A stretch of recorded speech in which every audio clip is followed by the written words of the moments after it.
Well, hello and welcome to this week's broadcast. I am Ann LaFollette, a service pattern designer, online educator, and creative entrepreneur. And over the course of the summer, I am going to be sharing this summer spotlight series on some of the students from my Pattern Design Academy program. And you are in for a real treat. I wanted to let you know that sometimes these videos will be broken up into two parts so that they're not too long and you have an opportunity to see as much as possible of these students' stories and the work that they're now producing as surface pattern designers. Each of their stories is truly unique and I can't wait to jump right in. So let's get started. And it's my incredible pleasure to introduce you to Roberta, who's going to tell us about her creative journey and how we met. And then she's going to share some of her beautiful work with us. So first of all, Roberta, where are you in the world? I am about probably 15 miles south of Seattle. I've been in South Seattle pretty much since I was a kid, various locations down here, but yeah, real close. It's easy to get into downtown and enjoy the fun stuff down there. So tell us a little bit about your creative journey. Have you been creative kind of forever, or is this more of a newer thing?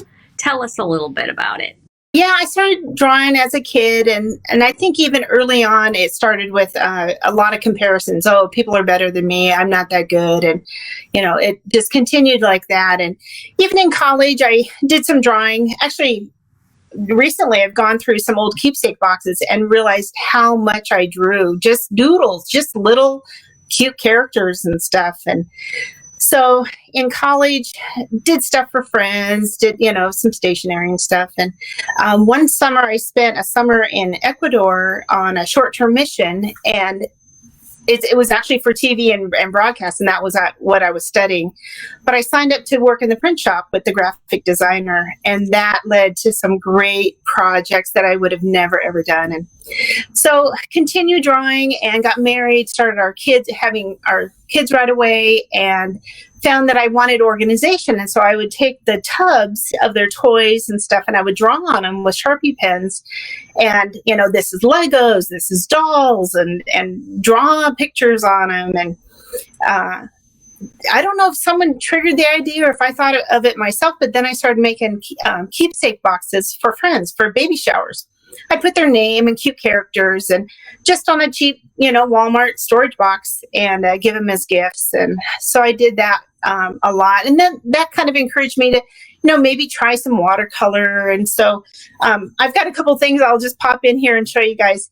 Beautiful. That's perfect. We can see that beautifully in the center of the camera. Oh my gosh, it's adorable. No, wait, really hard on that. Put it back up. Put it back up. Oh, yeah. Oh my gosh, it's so adorable. So tell us the story behind it. It's just Noah's Ark, and was it for a baby shower that was coming up? And I thought, well, that's kind of universal, cuteness for baby rooms. And so I worked on that, but I just couldn't give it away. So this was probably the mid 90s. So I went to Kinko's, and color photocopying was really new. And so I made like a dozen photocopies, and I went to the thrift store and got frames and framed them, and then just gave them away as gifts to friends and family. It's beautiful. I can already see that being a children's book illustration, like a whole inspiration for a children's book illustration, because of all the different little characters could have all their little stories, and so it's fantastic.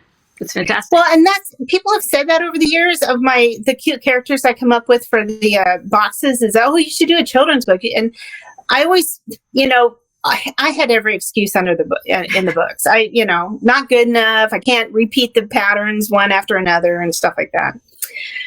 But these are great opportunities for you in the future if you want to dive into them, because you obviously are incredibly talented and you just need to work more on the mindset part of it, which is where we all fall into that comparison trap. And it's hard to work through those voices, right? But you are doing a great job. You are doing a great job. You are working through those voices. Oh. Well, it's a journey. And I'd say for everybody, it's a journey, whether you just started or you've been doing it for years. You keep trying and keep doing. And that's what I've done. I just keep doing it. And I saw a 90-day drawing challenge on Facebook. And I thought, wow, why not?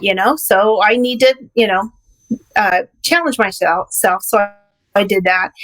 I drew for 2 hours before work. I would draw 2 hours more in the evening. In 90 days, I probably came up with almost 200 drawings of just things that I copied from people, that I took inspiration from. And I thought I'd just show you a couple things that I did that came out of that.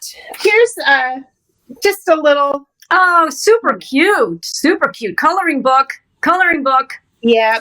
And I was just me and my Sharpie pens. That's what I do and what I loved. Yeah, those are fantastic. I mean, one of the things that comes up right away, and this is true in your patterns as well, and we're going to go to your Instagram profile so people can see the beautiful patterns you're making. You've got incredible detail, right? There's really, really beautiful line work. I love your line work. It's crisp. It's really clean. Those are amazing. That's like a whole coloring book right there. Well, and that's what I ended up doing during that time. I just got some copy paper and stapled it together or sewed it together and created one-off coloring books that I'd send to friends for their kids. And then I got big engineering sheets of paper from work, and I would draw huge posters of just, cute little characters spelling the initial of the child's name, send it off. This is one coloring book that I kept. Oh, it's fabulous. So these could all, Roberta, be sold on your website as digital downloads, right? You could have a PDF. You could have a PDF that's downloadable that you sell straight on your website so that more people can access your beautiful artwork. And adult coloring books are a huge market as well. Coloring books for adults, because it's a really zen, relaxing, but coloring books is a big, big market. So that's fantastic. Yeah. Those are lovely. Thank you. And people are saying in the comments that you definitely have a style, that you can recognize your hand, right? Your mark making right off the bat, which is awesome.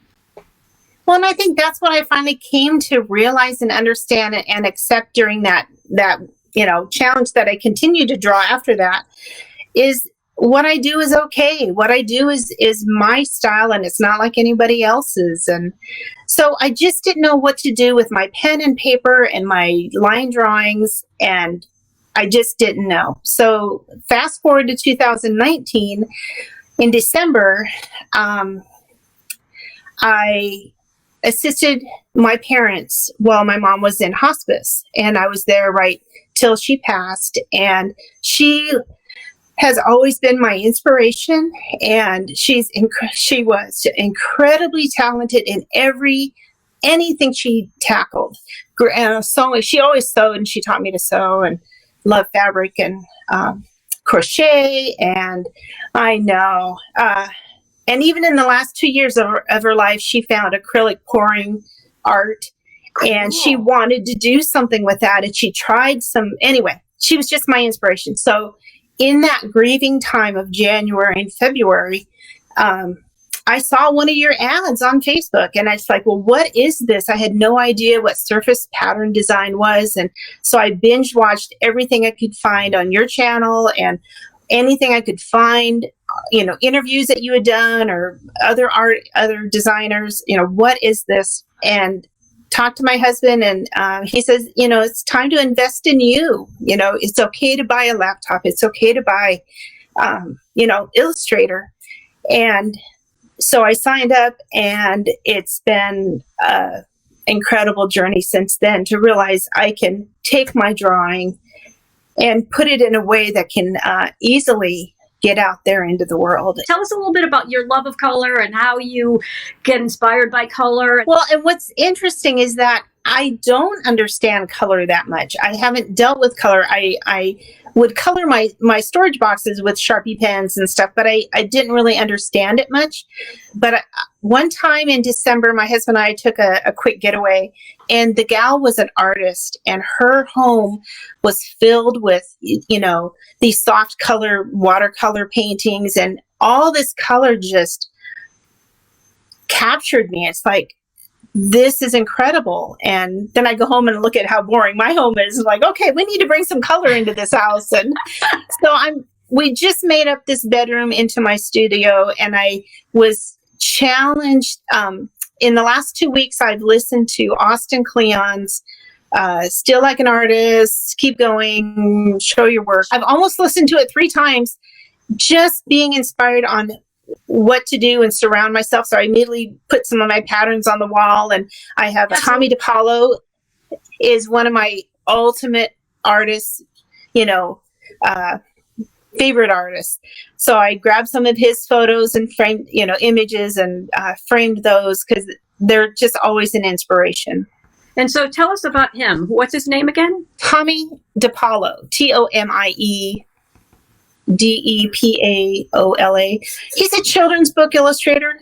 I think he just passed away in the last couple of years, but it's simple, 2-dimensional kids and characters, and it's just soft and inviting. And I just always, if I think of an inspiration, I always think of him for the art that I do. So where you were in the story was that you found me, and then you came into Doodles, right? Because It's like you doodle. And so you took from Doodles to dollars.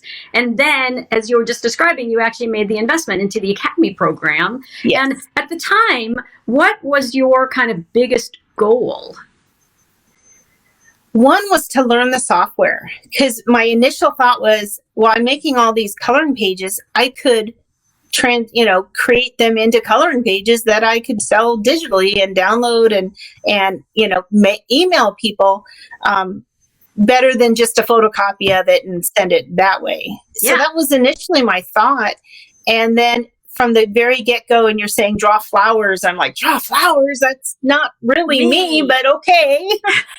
I know. So you were really an inspiration for me to ensure that I broaden my terminology, because surface design is such an incredibly broad spectrum of art, right? It includes all types of different artists, and they can, in fact, some of them work in black and white, and some of them work in geometrics, and there are huge categories that have nothing to do with flowers. And so I want to thank you for helping me become a better teacher by expanding the tent, making sure that the tent is a big tent, that there's room here for everybody, no matter what you like to draw. And I'm going to share my screen so that we can go to your Instagram account. I'm going to do the share my screen and pop up here. It's by Roberta Design, which I love as a name. Great name. How did you come up with that name?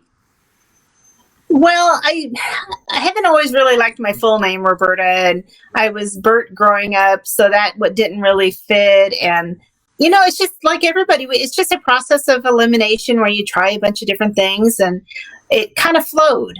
So it does totally flow. It's a fantastic name. So I have the ability online to both go to your profile and then just kind of zoom in on some of the your most recent posts. And so there's one that I am completely in love with, which is your birds. So talk to us about that one. It's like a quilt. Yes. I am so in love with that one too. I mean, it brought me to tears when I was done with it. It was just so fun. It was for a Spoonflower challenge, and it was for a patchwork design.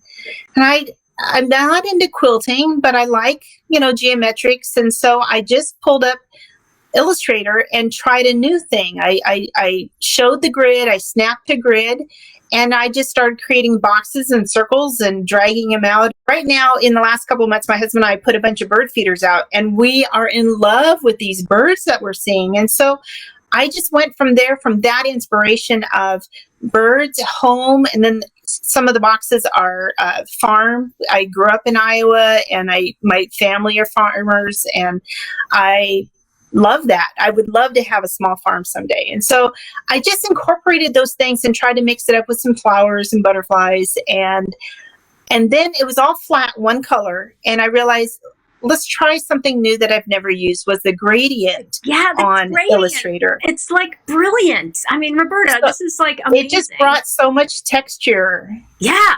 Talk to us a little bit about your workflow. Yeah, I set out a grid of, I think, 16 squares. And then I just got one basic, I started with the one like the black and brown, the big fat birds. Yep. Started with that design and then just changed it up a little bit and then tried the smaller birds. And I just, dragged corners and brought them this way and that way and what looked like a wing. And it's just fantastic. It's just fantastic. And then probably the next challenge was the gradients. I'd never used that tool before, so I just created like 16, which I don't know if I'm supposed to have that many colors, but 16 colors with the darker coming from the left and then the darker coming from the right. And then on each one, I try to decide which way should the darkness be on and try to keep that consistent. And it's just fantastic. So I just clicked on it so that we can go in even closer. It's super, super close. So you can see here on the belly of this brown bird, this is the gradient tool here from left to right. Yeah. And which is gorgeous. And then it creates amazing dimensionality on your tulip, right? It's coming here from the right-hand side over to the left, which is awesome. The other thing that is really beautiful is you have this background texture, right? You've got the swirly, loopy thing in the background of some of these. Well, and it's actually over the top. I was thinking of it like a quilt top stitching. Yeah. So I think every row has a box and then every row has an alternating design. And it's supposed to emulate the top stitching, designs that quilters use. And I don't know if it works. I think it totally works. I think it totally works. I also love the fact that you use the gradient on the tulip leaves as well, right? These beautiful green leaves. Yeah, talk to us about the sweater birds. I love them. I can't remember now what challenge that was for, but I saw someone had a watercolor of just a basic, shape of a bird like this, and I thought, well, I could draw that. So I drew the shape and I thought, well, that's kind of boring. Well, it's winter. How about sweaters? And so I just made ugly sweaters and put that on all of them. And I thought, well, okay, now we need something else. So I tried to do a background, and the swirly background is lovely to add the sense that they're flying. It really helps reinforce the concept that they're flying through space, right? Through the air. It's fantastic. It's just fantastic. So I started out this whole journey with you learning to take my drawings and bring them into Illustrator, image trace and group and manipulate and color the images. I started using the boxes and circles and, designing all the geometric type patterns. And I like those, but I was just telling my husband the other night, anybody can take a circle or a box and manipulate the edge and create a geometric. I said, I really miss my drawing. I want to get back to sketching and doing what's me. And so I think I'm going to maybe bow out of some upcoming challenges just to make sure I spend time drawing and getting that out. Stay tuned for part 2, which we'll be publishing next week. I don't want you to miss the second half of this fabulous student spotlight, and so I will see you then. I always like to say in closing that I am Anne LaFollette, and it's never too late to create. Bye for now, and I'll see you next week. If you enjoyed this broadcast, don't forget to pop over to my website, AnneLaFolletteArt.com, and you'll land on a page that looks like this. If you scroll down just a little bit, I'm always highlighting in this banner area something new that's happening in my business or something that I would love for you to explore. And so always pop over here and check this area out. In addition, if you scroll down a little bit further, I'm always changing up my offerings. in order to serve you best and continue to share the latest and greatest information about the surface design industry and how you can craft a career that you love in pattern design. If you scroll all the way to the bottom of the page, you can follow me on Instagram and then also pop over to my YouTube channel. And I would love for you to hit the red subscribe button as well as the little bell so that you're notified whenever I have a new broadcast. Thank you so much for being a part of my creative community, and bye for now.